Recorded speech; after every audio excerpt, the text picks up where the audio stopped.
Now, many of you know that I absolutely hate GOAT format as a format as a whole, but I am a fan of Clown Control, and you guys have seen talking and discussing a lot of the previous formats that we've done segments on this channel. That Clown Control, Clown Control, Clown Control, it is my shit. And I only love the deck so much because I was scarred with it back in the day. So actually, this video is going to double up, showcasing Clown Control, and we're going to be taking a look at OG Burn for this format. So Fox actually ended up sending me this replay, and he's like, his exact words were, "Am I going to hell for this?" And I was like, "Oh, you know, we'll take a look at what's going on."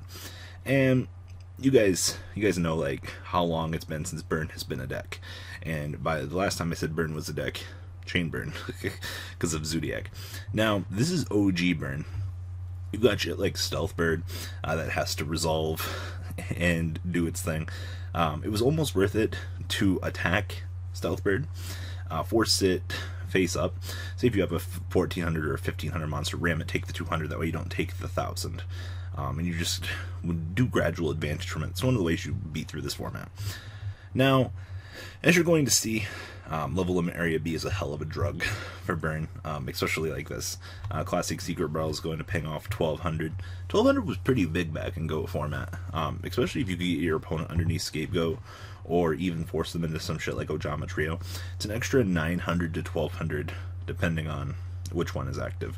So 7 cards, taking 200 per card, free 1400. And we just got to advance the game state. And as you see here, Grass Clown's going to flip face up, bounce this back to the hand, because its trigger condition was still meant. So, bada bing, bada boom, back comes the Clown. Now, it's interesting because the same things that affect this deck, Wolfman is playing things like Stumbling, Messenger Piece, like he should be, but this still hurts because of Grass Clown. So he has to navigate through Dream Clowns, which you're going to kind of see Dream Clown come in and take advantage of this. Now, he's using Nightmare Wheel.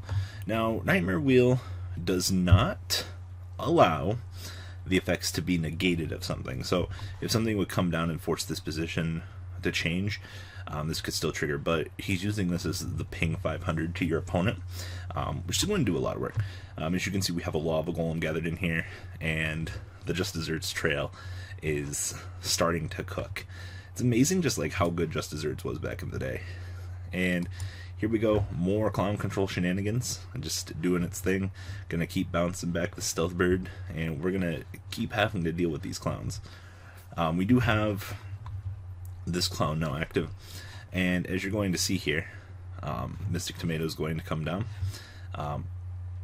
It's going to go to defense mode, but he's going to end up actually just killing it through the effect of Zero Gravity, because he just doesn't want to have to deal with a monster. That way he can switch this back to attack mode on the next turn, and put himself into a much better position.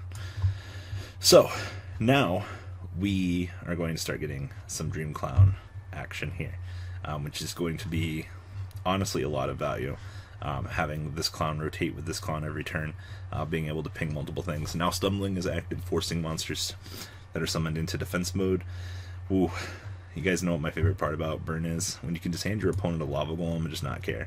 Double Just Desserts, I would have argued that I would have held those, attributed for the Lava Golem with the Ojama Trio, but Fox felt that he would be in a better position to just give his opponent this and ping them, which is fine. Ojama Trio is now active. It's not like his opponent can really do anything here, because now his opponent's locked under Lava Golem, and he would have to top deck Dark Holes like his only board wipe for himself. And you get the quick scoop there from Wolfman, because he's just like, no man, I don't want to deal with this shit. Now we're going in to the young game 2. I do love what Clown Control is supposed to do, but I mean, like, this is a good hand when you're using Burn against Burn. I mean, you got to have a win condition in this deck, so Wave Motion always gets you there, but like, this is really good. Now I'm actually surprised to see that Wolfman left this in. Both duelists might have been playing without side decks for this particular game, but still, Messenger, it's not like your opponent is playing anything heavy, and these Secret Brawls are going to ping for 2,800, 1,400 a piece, and Just Desserts is just going to get value. So, whew, this is quite the back row here. Literally one counter. Slowest burn in the game, but I mean, if you got into a grind game, like, this is pretty good. Grass Clown coming in. Grass Clown gonna get cylindered? Yep. Gonna get cylindered for that 1350. Putting him down to what, 3950? 3850? Should be 3850. But, whew. See, this is the situation I told you about earlier. If you can't out the physicality of, like, this, you better attack into it and keep allowing it to not do its thing. I mean, yeah, sure, in the long run, your opponent can just reset it and then flip it back face up, paying you for your final damage. But the value that you're getting out of this in the long run, it's actually just crazy. For an original flip monster, or flip resetter, like, there's so much value in this fucker. Like, I'm actually just kind of amazed. I'm going to keep sending back here. Mystic Tomato value is gathering. Sinister Serpent into the Torrential to get Judgment for Judgment. And you got to be very careful when you're in Judgment Wars against Burn. You put yourself so much closer to death. Ironically, the duel cuts off in what appears to be a clean 2-0 for Burn over Clown Control. But I wanted to take a look and showcase kind of what Burn looked like back in the day. And it's actually kind of ridiculous how far Burn as a concept has come since the original days of GOAT format. You know, Gene Burn has been introduced into the game since Cyberdark Impact, something we didn't have back in the day, but we've still been using the same, or not really using the same concept, but things like Wave Motion Cannon, Des Koala, even Just Desserts has shown itself to be a relevant card into today's day and age. Nightmare Wheel is kind of phased out in the grand scheme of things, but this is just a little showcase of what Burn looked like back during GOAT Control format. So 1 Cyberjar, triple Des Koala, 2 Lava Golem, 1 Morphin Jar, triple Mystic Tomato, 1 Sangan, and triple Stealth Bird. Spells, 1 Graceful Charity, 2 Level Limit Area B, 2 Messenger Piece, 1 Pot of Greed, and triple Wave Motion Cannon. The traps, triple Just Desserts, 1 Magic Cylinder, 1 Mirror Force, triple Nightmare Wheel, 2 of the Broken Ojama Trio, 1 Ring of Destruction. Remember, Ring does not have its errata at this current point in time. Triple Secret Barrel, and triple Solemn Judgment. Judgment is literally a mandatory staple because you need to navigate around Heavy Storm. Heavy is...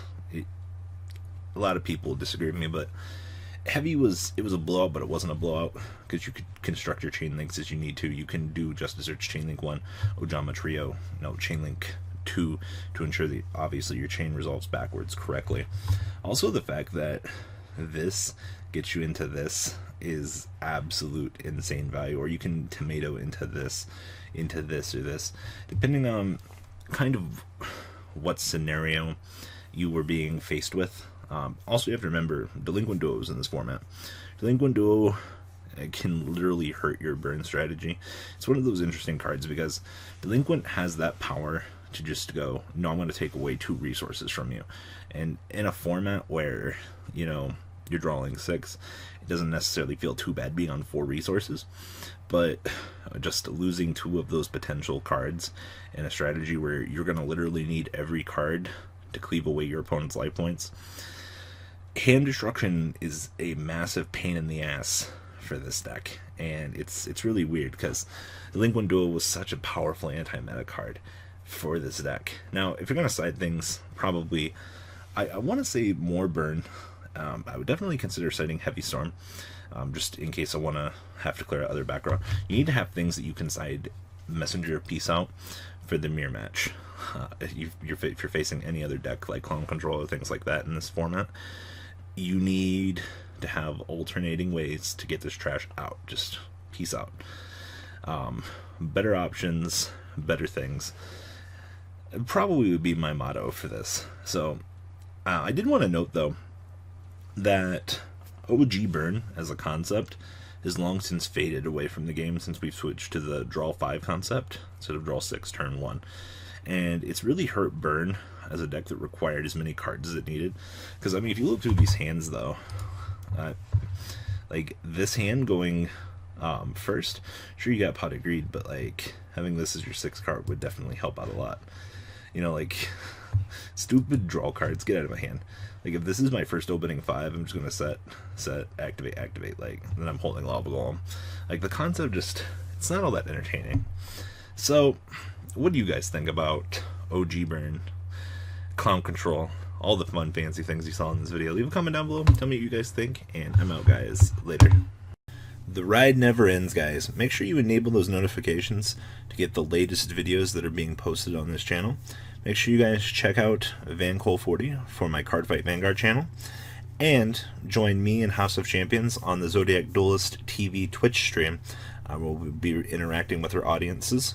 And please check out No Limit Gaming and LGTCG.com for the cheapest trading cards on the market. Thanks for watching, guys, and please have a good day.